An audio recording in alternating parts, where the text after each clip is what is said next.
Marcos 4. Novamente Jesus começou a ensinar à beira-mar. Reuniu-se ao seu redor uma multidão tão grande que ele teve que entrar num barco e assentar-se nele.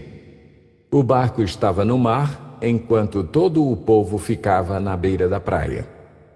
Ele lhes ensinava muitas coisas por parábolas, dizendo em seu ensino: Ouçam, o semeador saiu a semear. Enquanto lançava a semente, parte dela caiu à beira do caminho, e as aves vieram e a comeram. Parte dela caiu em terreno pedregoso, onde não havia muita terra. E logo brotou, porque a terra não era profunda. Mas quando saiu o sol, as plantas se queimaram e secaram, porque não tinham raiz. Outra parte caiu entre espinhos, que cresceram e sufocaram as plantas, de forma que ela não deu fruto. Outra ainda caiu em boa terra, germinou, cresceu e deu boa colheita, a 30, 60 e até 100 por um. E acrescentou: aquele que tem ouvidos para ouvir, ouça. Quando ele ficou sozinho, os 12 e os outros que estavam ao seu redor lhe fizeram perguntas acerca das parábolas. Ele lhes disse: a vocês foi dado o mistério do reino de Deus, mas aos que estão fora, tudo é dito por parábolas, a fim de que, ainda que vejam, não percebam, ainda que ouçam, não entendam, de outro modo poderiam converter-se e ser perdoados. Então Jesus lhes perguntou: vocês não entendem esta parábola? Como então compreenderão todas as outras?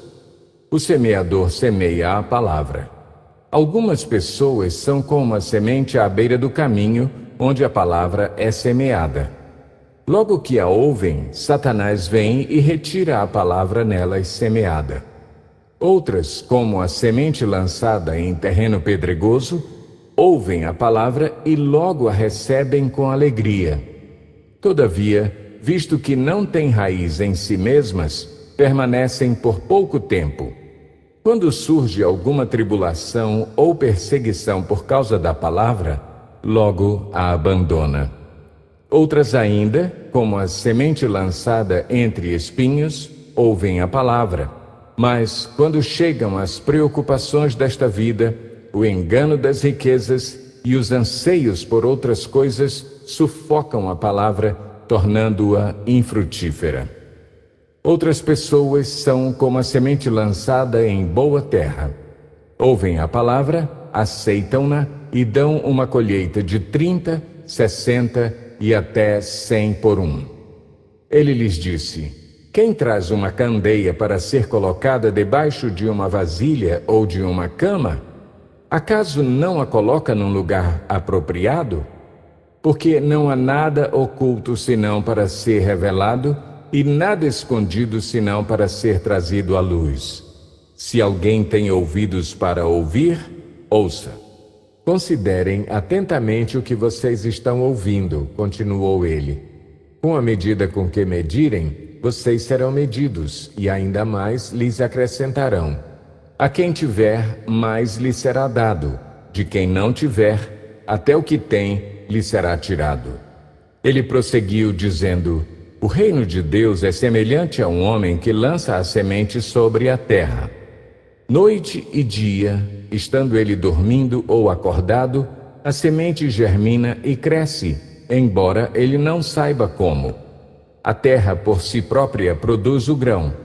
Primeiro o talo, depois a espiga e, então, o grão cheio na espiga. Logo que o grão fica maduro, o homem lhe passa a foice, porque chegou a colheita. Novamente ele disse: com que compararemos o reino de Deus? Que parábola usaremos para descrevê-lo? É como um grão de mostarda, que é a menor semente que se planta na terra.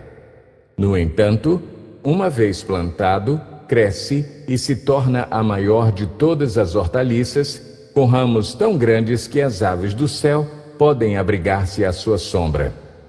Com muitas parábolas semelhantes, Jesus lhes anunciava a palavra, tanto quanto podiam receber. Não lhes dizia nada sem usar alguma parábola. Quando, porém, estava a sós com os seus discípulos, explicava-lhes tudo. Naquele dia, ao anoitecer, disse ele aos seus discípulos: Vamos para o outro lado. Deixando a multidão, eles o levaram no barco, assim como estava. Outros barcos também o acompanhavam.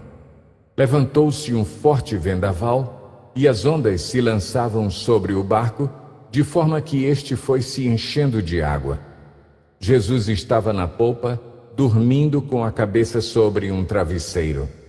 Os discípulos o acordaram e clamaram: Mestre, não te importas que morramos? Ele se levantou, repreendeu o vento e disse ao mar: Aquiete-se, acalme-se. O vento se aquietou e fez-se completa bonança. Então perguntou aos seus discípulos: Por que vocês estão com tanto medo? Ainda não têm fé? Eles estavam apavorados e perguntavam uns aos outros: Quem é este que até o vento e o mar lhe obedecem?